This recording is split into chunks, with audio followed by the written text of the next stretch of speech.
believe we are live. I believe we're live too. You're listening to WJMF 88.7 HD2 Smithville, Providence, or you're tuned in at WJMF.com, or you're watching us on Facebook Live. Welcome into the show. I'm Brian Costa. And I'm Carter Adams. And this is Down to the Wire. Down to the Wire. We got lots in store for you guys tonight. Absolutely. I mean, we're back. Crazy weekend in across all sports.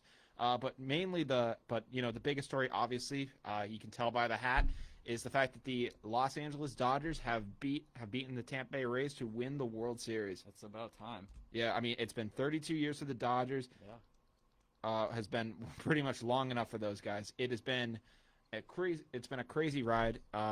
It's insane to say the least.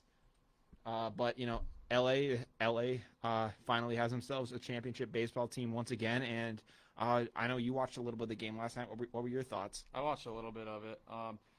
I liked what I saw. It looked like playoff baseball for the most part. I was able to see that Mookie Betts home run there late in the eighth, I believe. Yeah, that was the dagger. Oh, that was the dagger. I mean, it was cool. They were up, but they were up beforehand. But that shot sealed the deal, frankly. I think a lot of the action that everyone's talking about came after the game. So there's a ton of stuff. There's a lot of action that came in the game that a lot of people are questioning. But let's get into that after. We'll go back into the game afterwards. But obviously the big story that you're most likely talking about is the fact that I think it was the 8th inning, and for at the time it was for unknown reasons. Dodgers third baseman Justin Turner was pulled from the game and was replaced with, I believe, Edwin Rios. And a lot of people were saying, "Wait, did Turner get hurt? What happened?" And a lot of people had no idea what happened to him. And it came out after the game that he did test positive for COVID-19. Crazy news to say the least. Just absolutely crazy to think that apparently the MLB had gone 2 months without a positive COVID test. And, this one came in Game 6 of the World Series. Frankly, I don't think that anyone is happier that this didn't go to a Game 7 than, Dave Roberts is probably happy that it didn't go to a Game 7. But I think Rob Manfred can't be happier that it didn't go to a Game 7, because if it turns out that the Dodgers are down, one of their key guys in a do-or-die game, there's going to be a lot of angry baseball fans and a lot of angry Dodgers fans. And I'm sure a lot of people were wondering, why is this guy being pulled out? Yeah, no one had any idea. I mean, he hit a ball that he ended up having a fly out to the Warner track, but he seemed healthy going down. He was all smiles going down that base path, and a lot of people were going, well, what's wrong with this guy? Why is he getting pulled? And it turned out after the game that he did test positive for COVID. Yeah, it didn't even cross my mind. It wasn't even a possibility. It wasn't even an idea for me. It was just you just think that all the players are negative going into that game. So I think that's a bad job on the MLB's part. Oh, it's 100% a bad job on MLB's part. And I mean, the fact that it happened on this stage is crazy to think the least. I mean, apparently what happened is they have been getting tested fairly rapidly. I guess they have been living in that bubble environment, and literally up until for 2 months. I mean, MLB throughout the season had been struggling with COVID tests because they really they didn't really bubble themselves like the NBA. They really just said, all right, we're going to go for this. And for a while, there were teams like the Marlins, teams like the Cardinals, who had just major passed around. I remember it was crazy. I mean, entire teams just came down with it, and it was insane. And a team like the Marlins were able to make a run, even though like basically almost half their team was ineligible to play. Yeah. So you did get to see some crazy storylines in that department. But it didn't even stop with Justin Turner having COVID. It ended up turning to the story of Justin Turner returning to the field with COVID, taking a team championship photo. Not even the comeback into the game. He waits till after. And then taking his mask down in front of everyone and kissing his wife. And it just became a whole scene. And I mean, I get the idea of getting the guy out of the game at that point. But, I mean, he's been around his teammates this entire time. Like, there are pictures with him and all the other teammates without masks on in the dugout, because at that point it was expected that, all of these guys are negative, because they have been since freaking August. And it's just like, oh, this wouldn't happen, and it did. And the fact that it did is just terrible news for the MLB. Yeah. But, I don't know the whole situation with Justin Turner. I don't know if he knew. I don't know if he was told that it might have been a false positive, that it was an inconclusive.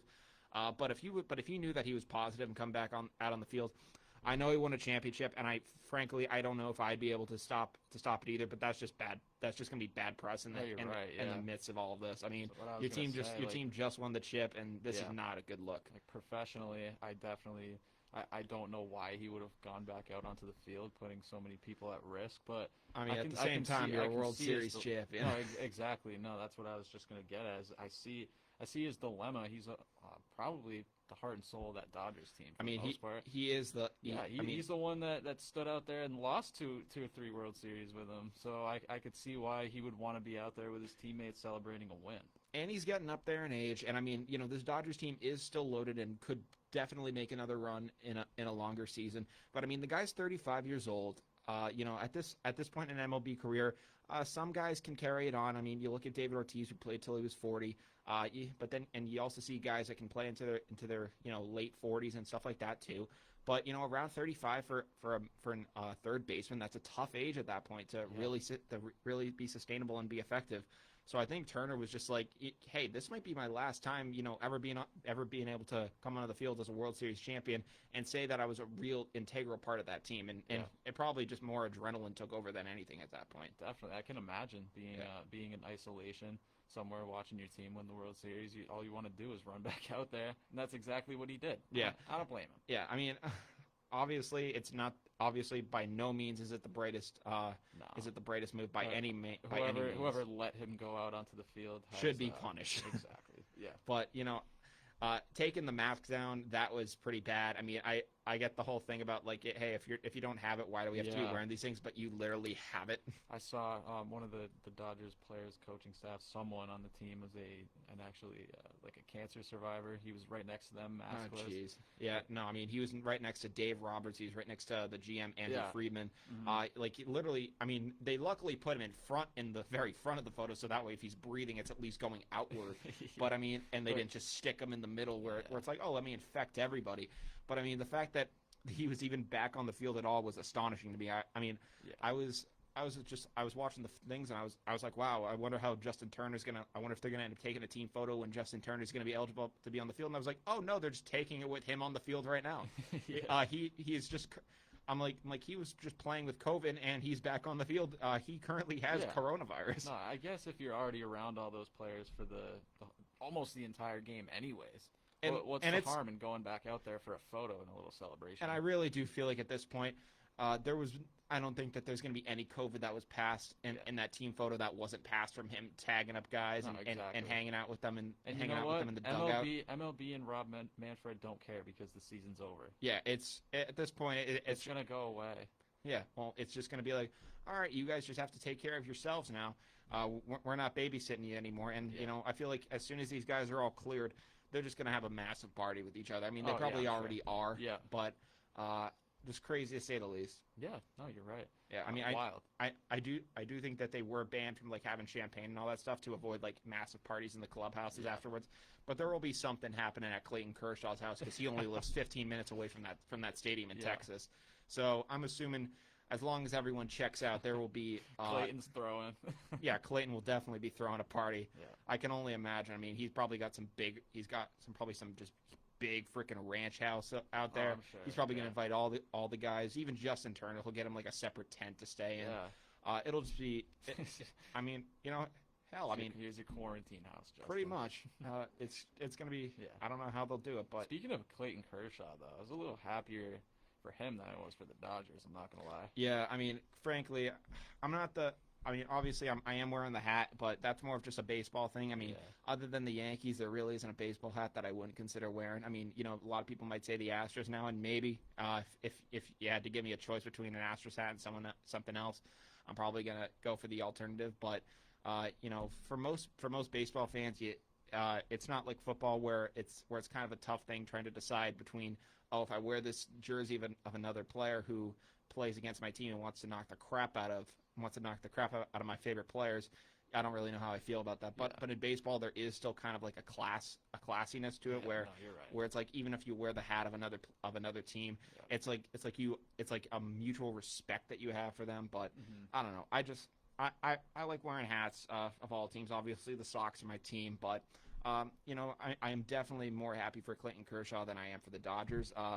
Kershaw does definitely that was basically the one piece of his resume that he was just longing to get at this point. I think we talked about that the week leading up to this game. I think we did. I mean, that was really the only thing in my mind, at least, securing. Frankly, I mean, his legacy. I mean, last year it was a very similar situation with Max Scherzer, who is also almost just as dominant of a pitcher as Kershaw, and he too was missing a ring. He had a shot to get it with the Detroit Tigers in 2012, but they fell short to the Giants. Yeah. And when he went to the Nationals, my original thoughts were, oh, this guy's. I mean, the Nationals, they've been able to put together solid teams and they've been able to make playoff runs, but I really don't know if this guy's going to be able to get him through to win the chip, and he did in 2019, based on that miracle run that the Washington Nationals had. Yeah. And frankly, shortened season or not, Clayton Kershaw is a World Series champion. That will happen. And he's left his mark on history. That's his legacy right there. And I mean, frankly, at this point, I think the question is, if not if he's the pitcher of the generation, but where does he rank all time? And frankly, I mean, he has just been a monumental pitcher. Yeah. I believe he's still in his 30s, so I don't know how much more he's got. I'll have to look that up as to what his actual age is, but his stat line over his career has just been insane. Massive respect to him. All right, I'm looking it up now. Clayton Kershaw he's 32. So Clayton Kershaw is actually much younger than I would have given him credit for. I thought Clayton Kershaw might have been a little bit older, but 32. I mean, he's had a lot of injuries. I will give him that, but 32 for a pitcher isn't too bad, especially seeing guys who can pitch into their 40s. Oh, he's got a lot of career left for sure. Yeah, and I mean, with the resume that he's already gotten, he could retire right now and arguably kind of be in like Koufax territory of a guy who went out early and still is considered one of the all-time greats. Oh yeah, he could, but that Dodgers team is going to run it back. Yeah, I mean, I definitely think that the Dodgers have the ability to. I mean, they've finally gotten over the mountain for I believe 9 or so years now. They've won their division, and the postseason has always been a challenge for them. I mean, they got screwed in 2017 by the Astros. The Red Sox were just in 2018 were just too much to handle. Yep. And then 2019 the Nationals on that miracle run knocked them out early. Yep. And a lot of people were wondering, is this it for the Dodgers? Are they gonna really be able to sustain it? People were seeing teams like San Diego coming up on the rise, and a lot of people were saying, the Dodgers, you can only do this for so long. Yeah. Similar to a conversation that went on with the Patriots for some time. But in football, you are able to retool a little easier, I think, than in baseball, because you do still need those key position guys who can really come up big and do things on both sides of the ball. Where in football, you have to just kind of look for a guy. All right, I have this defensive player. He's just going to do this, and then you go elsewhere. You need to have a shortstop who can do it both on offense and defense. You need to find guys who are well versed in multiple areas of the game. And the fact that the Dodgers have been able to hold on for this long is truly impressive. No, you're right. Yeah, they're definitely they're doing their thing. I don't know how much time they actually have left to do it, but I'm happy they got at least one. Yeah, I am too. I mean, and again, the fact that Clayton Kershaw can now call himself an MLB World Series champion, I couldn't be happy for the guy. He is one of the guys that I am so happy he literally has everything else on his resume. He's got the records. He's got the numbers. Yeah, the stats are unbelievable. Yeah, I mean, there's a ton of guys that I'm happy for. I mean, Joe Kelly got another ring after he won. He after all the crap that MLB put him through this year with the Astros thing of him throwing behind a guy and making that smirk at him. Couldn't be happier for Joe Kelly. That made me gain so much respect for the guy. Frankly, yeah. Mookie Betts ended up getting another chip. I mean, that's pretty bittersweet for us Boston fans. I mean, I'm still pretty mad about that trade. I'm gonna have to see how Verdugo ends up panning out. I think he's still relatively young, so he has a shot to still make something of himself. Jeter Downs is another guy we acquired in the trade. He could possibly be the replacement for Pedroia. So I mean, there are possibilities that the Mookie trade for the Red Sox could work out, but not as good as it worked out in the Dodgers' favor. 100%. I mean, Mookie Betts was the piece that got the Dodgers over the hump this year, and I mean the fact that Mookie apparently really wanted to still stay with the Red Sox, and the fact that they weren't willing to pony up the money for him, I do find disappointing. No, I find that disappointing too. But obviously, the money from the ownership's probably put elsewhere. I mean, it's probably put elsewhere, but at the same time, I mean, you're one of the richest organizations in baseball. It's not like Mookie Betts was playing for the Kansas City Royals. It's not like he's playing for the Oakland Athletics or the Tampa Bay Rays, who were in this year's World Series, where it's like, hey, we'd love to pay you, but if we pay you, we're not going to be able to pay anyone else for the next 20 years. Yeah. So, but the Red Sox can do that, and the fact that they didn't, I'm truly disappointed in. Definitely. But some other issues going on within the game for the other team in the World Series, the Tampa Bay Rays. I was really thrilled to see the Rays in that World Series, and I honestly was kind of rooting for the Rays a little more than the Dodgers in this thing. I mean, even though they're in the same division as the Sox, I mean, it would have just been really cool to see a small market team like them get it, frankly. There's a lot of guys in that, the way that Rays team came up, I think it's really cool seeing all these younger guys being able to rebuild through a lot of, adversity of trading guys away and acquiring new pieces. The fact that they were able to do stuff like that really impressed me. But the biggest question that coming from them, frankly, is, the way their manager handled the situation with their starting pitcher, Blake Snell, last night. Snell had only pitched 73 pitches. He only allowed 2 hits, struck out half the batters he faced. The guy was dealing. I mean, he looked like the 2018 Cy Young version of himself. There was, frankly, no stopping this guy. And Kevin Cash comes out after he gives up a hit in the 6th and just says that's it. And after that, the wheels just completely fell off for him. Yeah. And the fact that I don't know.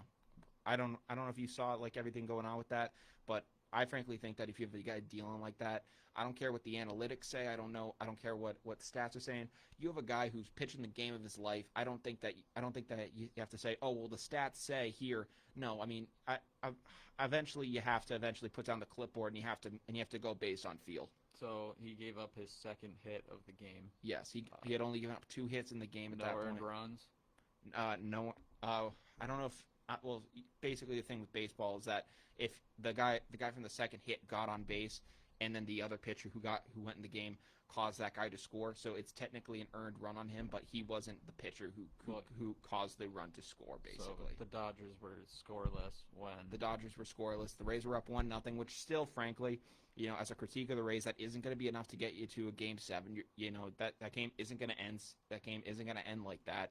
So they did have to get more offense going. The Dodgers, credit to them, completely shut them down. All the pitchers throughout, Julio Urias, Gonzalez. There were just a bunch of guys on that team. Baez, Brusdar Graterol, who almost went to the Sox in the Mookie trade. All of them came into that game and completely dominated, and really just shut down that Rays offense. And besides Randy Arozarena, who obviously hit a home run in the first inning of that game. But frankly, I mean, I think if you have a guy dealing like that, you don't take him out.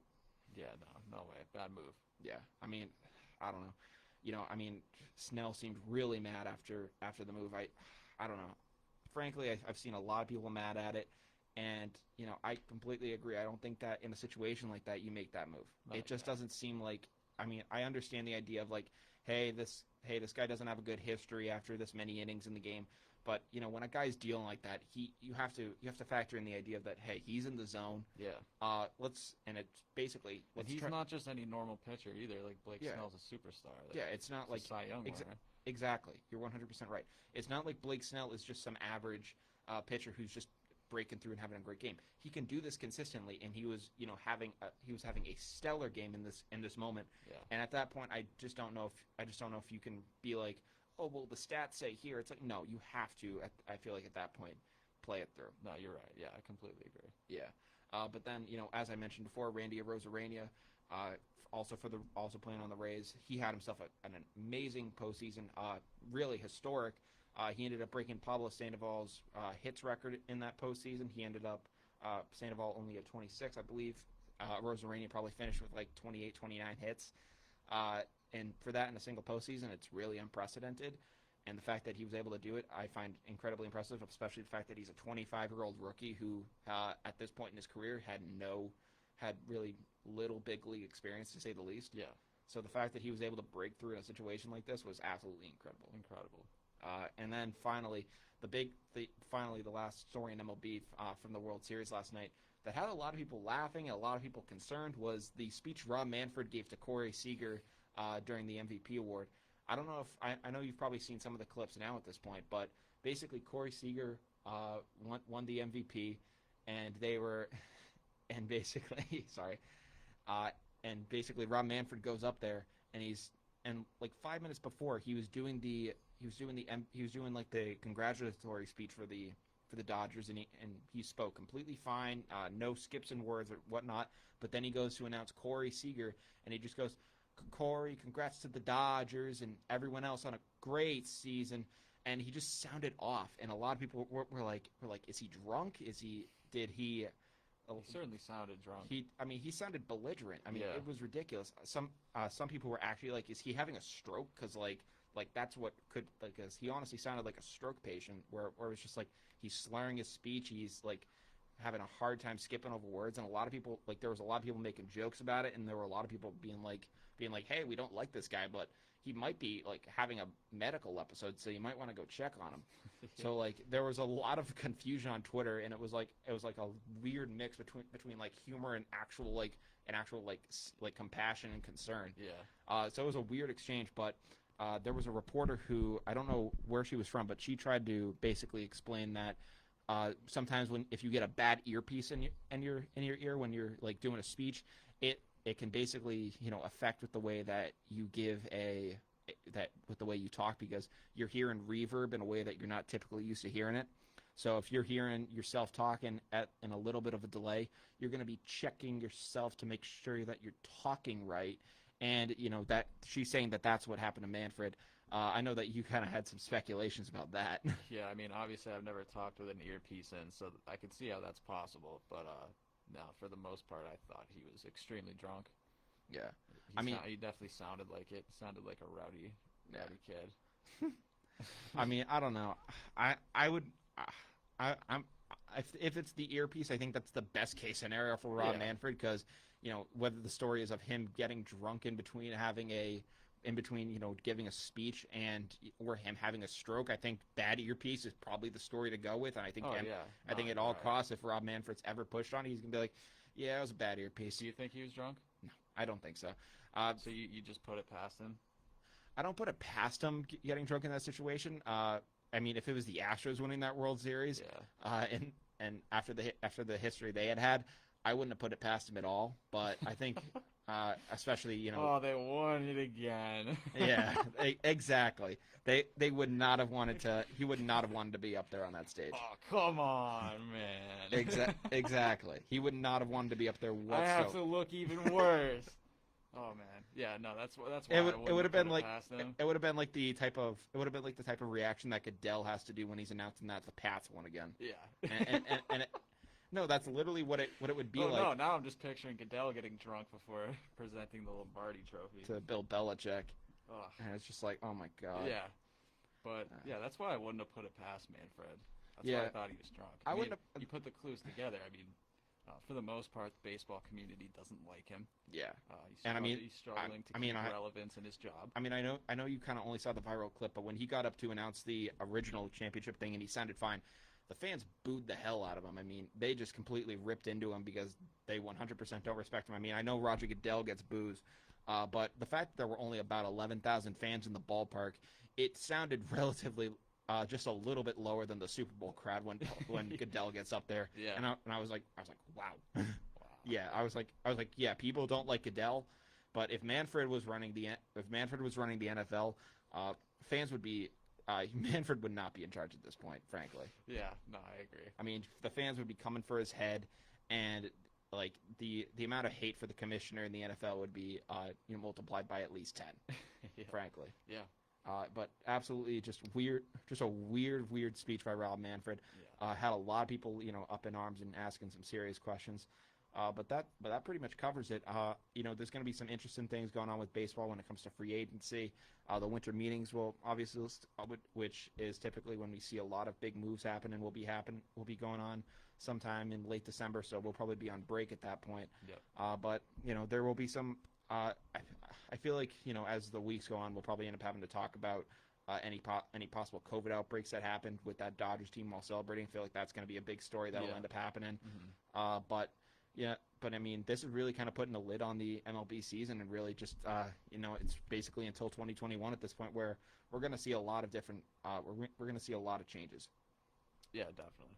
I mean, I don't know what MLB is going to end up doing. I mean, I anticipate that they're going to try to have at least some fans in the stands for consistently for regular season games. Yeah. But I mean, what a perfect ending to such a crazy season, though. Yeah, I mean, perfect ending. You let chaos break loose, and then put the lid on it. Season's over, and you can barely make it through the last speech. Nothing else matters. Yeah, Rob Manfred can't be happier to basically just go to whatever beach house he has and just relax with and drink a little more. Yeah, and knowing that no fans are going to be talking to him, hopefully, until next year. So that couldn't have been all earpiece. I mean, maybe if he wasn't even super drunk, maybe if he was just a little drunk, that combination of bad earpiece, I don't know. His voice, even if you're hearing reverb the wrong way in your ears, I feel like you still don't talk like this. Yeah, I mean, if we're gonna still talk about it, which. I mean, at first I thought he was just being a complete clown, and I thought he was trying to talk like an old timey baseball announcer and try to make him sound like make himself sound like a little extra classy. Because at first he started talking like, Corey, you've had an amazing season and you led the Dodgers to a World Series championship. I was like, is he trying to make himself sound like he's in a movie? And at first he did, and I was like, what is he doing? But then as the interview got on, it just got worse and worse. I was like, oh no, he's not trying to make himself sound like a movie star. He's just either very impaired or he is at this point having a medical episode. He talked about the medical episode. I was waiting for him to start spitting gibberish. Yeah, I mean, he basically that was. Would not have been good. I mean, it wasn't even the long speech that he gave to Corey, which was bad. Even afterwards, he was doing an interview with Tom Bertucci, and even just saying thanks, Tom, was tough because he was like, thanks, Tom, and he just and he just dipped, and you didn't hear from him the rest of the night, which probably was probably from some other MLB executive's decision to say, hey, let's get this guy off the stage. Yeah, bad look. They got the hook real quick for him. Yep. But that's pretty much all that we have in MLB so far. Definitely. We still got about a half hours left of this show. So let's jump into the NBA. Gotcha. So reports are saying that the season could start before Christmas, which would be awesome. I guess the date that a lot of people are eyeing at this point is the 22nd of December. But, it would be a 72-game season. It would end before the 2021 Olympic Games in Tokyo. Yeah. So there's a lot of promise going on with it. But, frankly, the big question right now is are the veterans going to be back and ready to play? Danny Green of the world champion Los Angeles Lakers basically said that he wouldn't expect guys like LeBron or AD to be back until at least a month into that season, which to think about that is, frankly, just crazy to think. It is crazy. I mean, if we could get Christmas basketball, that's ideal. And it's Christmas basketball without superstars. Yeah, so at that point, it's just a pickup game. Exactly. Yeah, nobody's gonna watch that. No. So I don't know. I see why they wouldn't want to go back to playing immediately like that. Yeah. Do you think you deserve that full off season as a player, especially after having to go live in Florida in the bubble? Yeah. Do you think this is way too short for them, or do you think that when do you think would be an appropriate start time for them? Do you think a month? Do you think that 22nd of January would be better? Yeah. No, I definitely expected the season to start at least midway. End of January. Yeah. So that's when they were talking about originally, right? Yeah, and I think the entire spectacle of having Christmas Day basketball, which is regular season wise, which is basically one of the NBA's biggest days and most successful days ratings wise. Yeah. I think they just saw it as an opportunity that they couldn't miss. Mm-hmm. Frankly, it's so maybe that's why the superstars are going to be sitting out. It's because they know that it's only to make the NBA look good, and it's only part of exactly. It's only to make them look good. It's only to make more money, and if it's only for optics, at this point they're just going, well, what's it worth to us? Exactly. They're almost like a protest in a way. Yeah, a little bit. Yeah. But then the other big story out of the NBA is that former teammate. Amari Stoudemire is going to be reuniting with his former Suns teammate Steve Nash in Brooklyn, as he will be joining the Brooklyn Nets coaching staff. Stoudemire obviously was a great talent when he was at his apex. Injuries slowed him down the second half of his career when he got to teams like the Knicks. What are your thoughts on like kind of having like a tandem duo of teammates teaming up like this to coach a team? When you're building a team, you always want to have some chemistry within that team. You never think about having chemistry within a coaching staff, and I think that's taking that idea and putting it in a coaching staff. Yeah. Do you think that's going to be successful? No, I think it'll be successful. I mean, that Suns team, I don't know how successful they were with Steve Nash and Amari Stoudemire as players. Yeah. They can't be that bad as coaches. I mean, Steve Nash must have some idea of what he's doing if he got hired. Yeah. I mean, I hope that, at least Stoudemire can at least, if there's something that he doesn't think Steve is doing right, they at least could have the ability to like, work things out with each other and hopefully build something. It's Brooklyn. I think those big names are going to draw attention. Yeah, and I mean, having big names in the coaching staff is only going to draw to the allure of it. I mean, you have Kevin Durant, you got Kyrie, and then you also have these former NBA stars just leading the charge. So I mean, it's going to be I feel like it's going to be a little bit of a reality TV show in Brooklyn next year, which I'm definitely interested to see. Kyrie's obviously going to be the main star of that show because that's what he does. So I don't know. Honestly, Kevin Durant too. I mean, those two. That duo is going to be so interesting. It has the ability to be interesting and extremely toxic at the same time. Oh yeah. Like if those two, that's what's going to make it interesting. If those two get on bad terms at all, this is going to be ugly. Yeah, I have a feeling it's either going to work extremely well and be very productive, or it's just going to go up in flames. There will be no in between. Absolutely. But I think even if that team is productive, I give their productivity a max of 2 seasons. Yeah, I feel you because eventually, like, I think the other players on that team besides Katie and Kyrie will just get sick of it. Yeah, he'll feel the need to have a breakup again, and then he'll find himself elsewhere. Well, maybe Katie and Kyrie won't, but I feel like the other players might just like end up having like a coup and just basically say, "All right, we can't stand you guys. Like, you guys are so toxic." Yeah, and they're just gonna say, you guys need to change yourselves, or we're not going to help you guys on this team." Yeah. And I feel like Katie and Kyrie are just gonna be like, "All right, fine."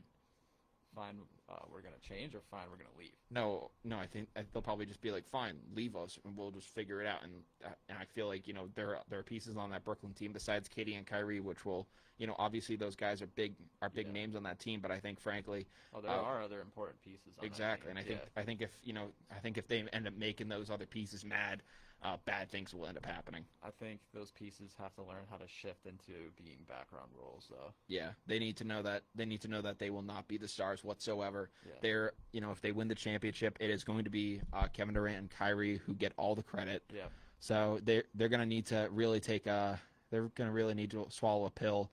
I almost don't know how I would even react if I were a player in this situation.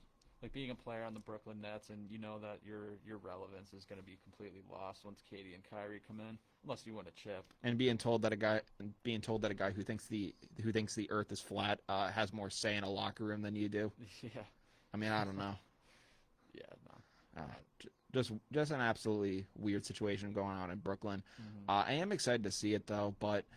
Again, it's going to go one or two ways. It's either going to be like, oh, my God, it's the perfect marriage. You got Steve Nash, you got Amari Stoudemire, you got Katie, you got Kyrie. And it's going to be like, oh, it's going to be like all these guys kind of living together. And it's going to be like, oh, it's going to be like the perfect. Jay-Z owns your team. True. Yeah, that too. And it's going to be like, oh, it's going to be the perfect symbiotic relationship. And it's going to be all happy duty.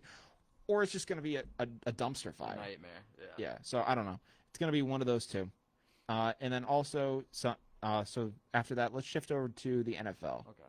So in the NFL, we were talking about Jimmy G coming home to Foxborough, and he just completely laid into the Pats this Sunday. Oh yeah.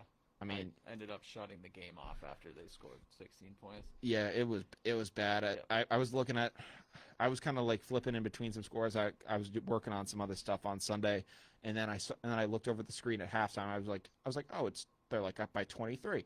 I was like, yeah, this is over, and I'm not going to watch at this point. I was like, oh, the 49ers are just wrecking them. Cam Newton had a terrible day. Frankly, I mean, the Pats just they dropped to 2-4 now on the year. This is probably, this is one of the worst records they've had under Bill Belichick in some time. Do you think Cam Newton said last week that it isn't time to push the panic button. Do you think it is time to push the panic button at this point? No, I don't think it's time to push the panic button. I think the offense still has more to prove, even if that's going to take some more time. Yeah. But what surprises me the most is just the difference in effectiveness between the defense and the offense. The defense did not look bad at all. I mean, 33 points ain't too great. 32 points ain't great, but how many times did we pick off Jimmy G? Twice, 3 times? Did we? Yes. Yeah. I don't know. I mean, I don't know. I think if you're letting up 33 points as a defense, I don't know if that's too much to really credit yourselves on. No, you're right, but just the turnovers surprised me, at least in what I watched. Yeah, I mean, they can make burst plays and really come through with and it's frustrating because you can't capitalize on any other opportunities, and the fact that on offense. And I will say that Cam had himself a tough day, but again, he doesn't have anybody to throw to.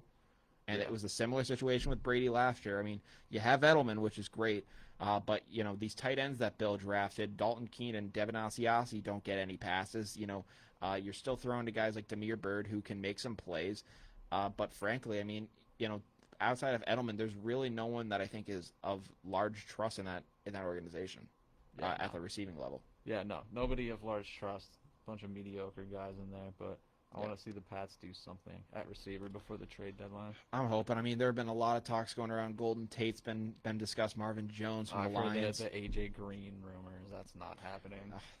That's like a watered down version of AD to the Celtics. Like, frankly, it's just like one of those deals that you hear about New England making, where it's just like, no, they're not doing it. Yeah, and it's just like, New England's always in the running for AJ Green. It was like Odell to the Patriots. Like, I heard that one all the time. I mean, obviously AJ Green isn't the player he was like 5 years ago, but I mean, in any offense outside of garbage Cincy, he could at least still be a great player. Yeah, someone with a little bit of experience, show what they know, they know what they're doing. I mean, frankly, the fact that Cam is still having to deal with those guys is ridiculous. Yeah.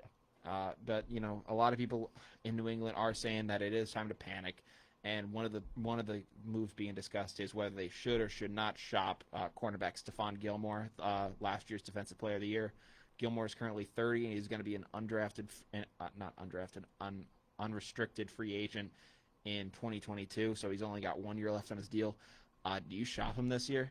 Do you think it's time to look and see what value you could get out of him? If he's on any other team, yes. I think it's time. But no, because I think Stephon Gilmore still is a lot more valuable than whatever Belichick will use his trade value for. True. I mean, Belichick, the GM, hasn't been too great as of late. I mean, he really just gets these like mid-level. That's exactly why I say it. He just gets these mid-level picks, and I think it's going to take at least a first for Belichick to even consider it. At least if I was in Belichick's shoes. Anything short of a first or a second with a decent haul of a player and a couple picks. Gilmore's trade value is so high. Imagine any other GM what they could get for that guy. Anyway, 100%. Some other superstars, some insane picks. It's I don't think Belichick would do that. Yeah, and Bill has really kind of as a GM has really kind of sold himself short in terms of what he can get in terms of players like that. So I do agree that he should. I do agree that Bill should hold on to him, but at this point, I mean, I thought that Bill should have held on to Jamie Collins in 2016. Yeah. And he ended up shopping him for like what, a fifth. So I mean, I wouldn't put it past Gilmore Bill at all. Gilmore is not Jamie Collins whatsoever. Yeah. Gilmore is obviously he's in an echelon all by himself, 100%. But it wouldn't surprise me at all if it turns out that Bill ends up shopping him like he shopped Jimmy G for a second rounder, like he shopped again Jamie Collins. I wouldn't put it past him whatsoever. Yeah, it also depends on the draft class, how they're looking. True. If the Pats think that there's a player that they could acquire with a higher pick, then that also factors into it. But there's a lot of questions going into this draft class, especially with COVID just being such a problem. Yeah, no, I see the strategy when you're talking about shopping Jamie Collins. You hope that those guys like Jamie Collins, you can get them out of the organization after you've drained pretty much everything useful out of them, and then you use that value for new, fresh legs like Chase Winovich in the future. There are reports in the chat that apparently Stephon Gilmore's house went on the market today. Wow. So that might have some pull in that area. I mean, I know when Brady's house went on the market, a lot of people are saying, "Oh, well, he might just be looking to refinance or do something." And it was like, yeah, he's just selling his house because he's getting that guy out of there. That does put a lot of questions on the situation. Does Gilmore know something at this point? So I just saw that report. I didn't think so. Yeah, I don't know. That could be very interesting. Some other news in NFL news is that Antonio Brown has officially signed his 1-year deal with the Tampa Bay Buccaneers. We talked about it on Friday's show when it was breaking, and it shocked us. It shocked us all when that news came out. What are your thoughts on the fact that AB is officially going to be joining Tom Brady in that high-flying offense down in Tampa? I think my reactions last week kind of summed it up. It's just shocking. Yeah. It's almost ridiculous in a way where it's like Brady's literally getting every weapon that he's ever wanted. Yeah, in that Bill career. basically denied him of. Yeah. Because he thought that he could do a system with it, and frankly he did make a system that worked. Yeah. But Brady is basically getting all the toys that he's ever wanted on Christmas morning. Yeah. And he's decided, and he is not holding back at all. It really makes so much sense why he was out the door in New England now. He could have never done anything like this. Is he going to be wanting to pass to Damiere Byrd right now? No. No way. Yeah, he doesn't have to throw to Jacoby Myers anymore. You know who he's got? He's got Mike Evans. He's got Chris Godwin. He's got Gronk. He's got AB. It's ridiculous. I mean, even the other tight ends. I mean, I think Howard's out for some time. Howard, he's still got Brate. He's got Scotty Miller, who he's turned into like a little Edelman himself. He's got Fournette. He's got LaShawn McCoy. He's got an all-star team down there. Yeah. So I mean, Ronald Jones. True. Yeah, Ronald Jones. I mean, he's he's a third back at this point, which is ridiculous. So I mean, he's got everyone down there. He's got a. I mean, it's not like the defense is bad either. Yeah, I mean, yeah, it'd be one thing if it's like, hey, you guys overspent at the offense and you guys get burned every game, but no, like their defense can actually hold. Yeah, their defense is doing a good job at supporting. So yeah, I mean, lots to come from that team. I mean, a lot of people are asking at this point. Brady had himself a hell of a Sunday, and a lot of people at this point are asking, is this the success that Brady's having? Do you think it's because of the players that he's finally getting? Because he finally because I mean last year in New England he just did not have a shot last year. So do you think this is more? Yeah, is that even a question? I mean, I think because I mean Max Kellerman on ESPN basically said that he takes back his whole Brady cliff thing and saying that Brady never fell off a cliff. Yeah, look at him. I mean, so do you think this is more about the players, or do you think this is actually Brady being able to withstand Father Time? Well, obviously, I think it's more about the players because Brady's given all these weapons, and it's just like you flip a switch and he can perform again. He wasn't doing that in New England. Yeah, I mean, he was able to. And I mean, you think back to 2013 when he was in his like late 30s, he was able to do it with guys like Kendrell Tompkins and stuff like this. Yeah. So if he had this offense in 2013, there are talks that maybe he could have taken this team to an AFC Championship game. No, I'm not saying that the only reason I'm saying that is because he was able to take talent like this to an AFC Championship game. Yeah, I mean obviously he doesn't have that kind of spark anymore. I mean, he did have guys like Gronk and stuff like that. 2006, when he got to the AFC Championship game against the Colts, he had very little help that year too. So a lot of people look at the team a lot of people look at the team that the teams like that he's had. And they basically say like, oh, like he can, when given the talent, he can really just utilize it. And the fact that he's in Tampa now with Bruce Arians just leading the charge down there, he's finally getting everything he's ever wanted as a quarterback. I think it fits his career timeline a little more because as he gets older, he should be surrounded with more weapons. Yeah, it would make more support. It would make sense. And that's why last year you kind of put it out of the memory books as a Patriots fan, is because Tom Brady. Well, of course, he's getting worse because he's getting older, but he's still Tom Brady that has that fire and can still lead an offense down the field whenever you need. Yeah, he doesn't seem like tired with football at this point. He still seems like that kid who wants to go out on the field, and he still seems like the kid from Michigan. No, and that's why when I remember when we were talking about the possibility of Brady leaving on here, I said that I thought at this point in his career, his age may not line up, but based on his skill and his talent level, I think he's at the level that Peyton Manning was at when he left Indianapolis.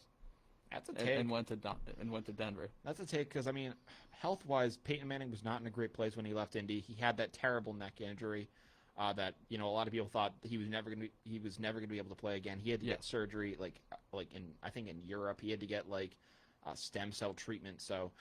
Peyton Manning going into Denver was not the most healthy was not as healthy. Oh no, but he was given mostly for for the most part, countless weapons. Yeah, exactly. In Denver, that team was filthy, and he won a Super Bowl. He went to 2.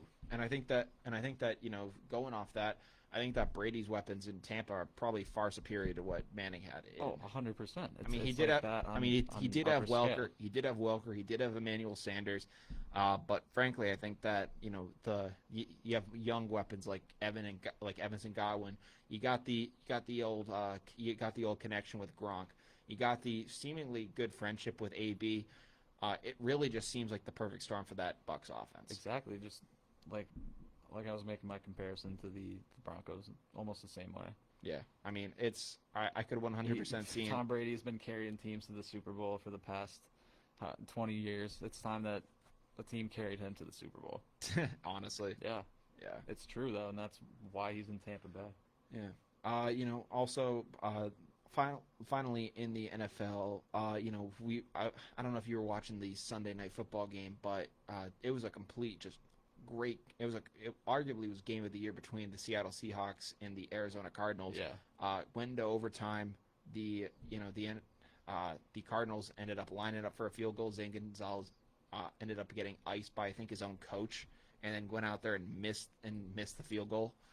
And then the Seahawks get the ball back, but then an interception allowed the Cardinals to kick again, and they ended up winning the game. But there was something that popped up during the game that really surprised me, and I was really intrigued by. And it's the fact that the division in the NFC West is absolutely ridiculous. It's stacked. I mean, you got the Seahawks who are, even though they lost, they're in there at 5-1. You got the Cardinals at 5-2. You got the Rams at 5-2, and you got the 49ers who killed the Pats on Sunday. They're in last place in that division at 4-3. It's ridiculous. So that division is an absolute buzzsaw. Yeah. There were people talking that division possibly could have all the teams in it go to the playoffs because of the expanded NFL playoffs. That's absurd. And the fact that an entire division could have a shot at a Super Bowl. That's ridiculous. Yeah, it is. Yeah, that division is just absolutely stacked, but it's to no surprise. Those teams are insane. I mean, you got the defending Super Bowl champions who are in last place. You got Kyler Murray, who's really blooming into a star. You got the Rams who are led by who are led by the still young Sean McVay. Yeah. They were in the Super Bowl only a couple years back. You got the Seahawks with the MVP Russell Wilson. So, I mean, you got literally that division literally it couldn't be more stacked. I mean, the Cardinals, who are second place in that division, are like, oh, yeah, they haven't made it. The last time they made it was in 2008 to the Super Bowl. So, I mean, out of all these teams, the Cardinals, they're very young, but, it's crazy to think just all the success that this division has brought out of football. Especially when you compare it to teams in the East, like the AFC East and the NFC East, where the 2-4 Dallas Cowboys are in the first spot. Yeah, that's ridiculous. I mean, I'd like to see some of those teams get switched. Frankly, switch some NFC West and NFC East teams. I mean, you can't do that. But if you put the Cardinals in any other division, it would make the competition a lot more fair. Actually, frankly, you put any of these teams in any of those divisions with the records that they're having, they're coming out in first place. Yeah, any of them. Yeah. Even the 49ers, they could be first place in the NFC East. Oh yeah, 100%. Yeah. Even with the record they have now, they'd have like a 3-game lead over the other guys. Ridiculous. It's ridiculous. But they're in last just because they're in San Francisco. 100%. And finally, before we go down to the wire, we talked sport on the show that we rarely discuss. We ended up talking about the MMA fight between Khabib and Justin Gaethje. We ended up having a bet on this show of $10, and I took Khabib just knowing, hey, listen, this guy is undefeated. There's no one better than this guy. And Carter went for the underdog of Justin Gaethje, thinking that he was going to be able to take down the Eagle. Yeah. And I said, no way. So, at some point, you guys will see me handing this man $10 on the show. 100%. That was the deal, and I got to pay up.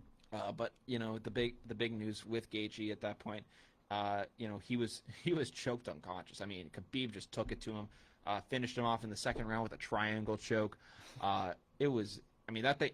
Did you see that? No, I actually didn't see it. Oh, it was nasty. I mean, he got him in it. Gaethje was tapping, but the ref couldn't see it, so Khabib just knocked him out unconscious. Yeah.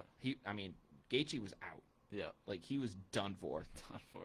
But yeah, I can imagine fighting Khabib isn't easy. Oh, I wouldn't imagine it either. I mean, some people are saying, he ended up retiring after the fight, which a lot of people were shocked by. I was saying that he could run this, that he could run his class as long as he wanted to.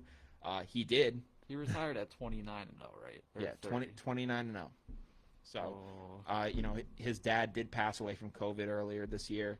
For him, he said that even being able to prepare for this fight was a huge challenge. So, and I guess he made a promise to his mother that he's done fighting. So, would you say that Khabib is the GOAT?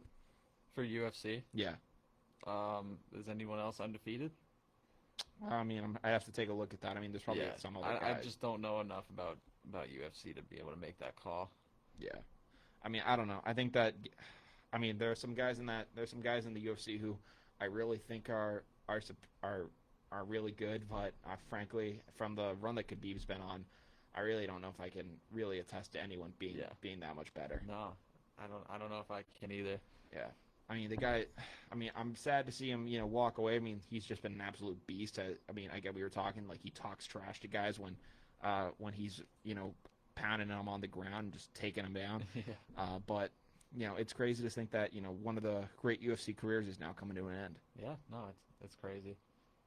But it is currently 7:56. I believe it is officially time. We are now down to the wire. Down to the wire. Which means we're going to go through everything we talked about in the past hour before we wrap up and see you guys again on Friday. Yep. So we started in the MLB, where the Dodgers ended up winning the 2020 World Series, beating the Tampa Bay Rays 3-1.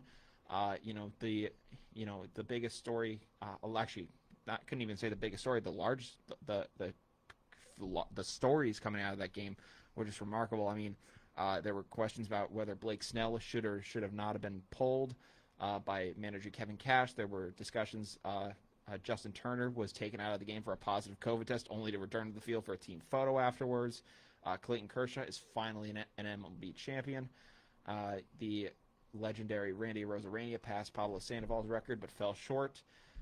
In his quest to take a title to Tampa Bay and make them the possible next title town. And the MLB commissioner Rob Manfred had a very concerning speech where people were asking, is he drunk? Is he having a stroke? Yeah, and then the news off the earpiece did come out. We discussed that in NBA news. We discussed the NBA possibly starting their season before Christmas. The target date reportedly is December 22nd. Danny Green says that he wouldn't expect the vets to be playing until a month into the season. The season would be 72 games and would end before the 2021 Olympics. And also, Amari Stoudemire has decided that he's going to reunite with Steve Nash on the Nets coaching staff. In NFL news, we discussed Jimmy G returning to New England and blowing up the Pats 33-6. We discussed whether it's time to panic and trade cornerback Stephon Gilmore. Antonio Brown has officially signed as his deal with the Tampa Bay Buccaneers. Tom Brady totaled 5 touchdowns, including 4 passing TDs in his game on Sunday. We discussed whether he has finally beaten Father Time or whether the players are just carrying him to a chip. And we discussed the buzzsaw of the NFC West, the incredibly competitive division that they've been for multiple years now at this point. And finally, we wrapped it up in MMA, talking about Khabib defeating Justin Gaethje by submission, and then immediately announcing his retirement. Khabib retires at 29-0. He finished off Gaethje with a second-round triangle choke. But that's really all we have on the show for this Wednesday. We'll see you guys again on Friday. But you've been listening to WJMF 88.7 HD2 Smithville, Providence. You've been watching at WJMF.com or on Facebook. But from Down to the Wire, I'm Carter Adams. And I'm Brian Costa. Thank you guys so much for listening. We appreciate all the support. See you next week. See you guys.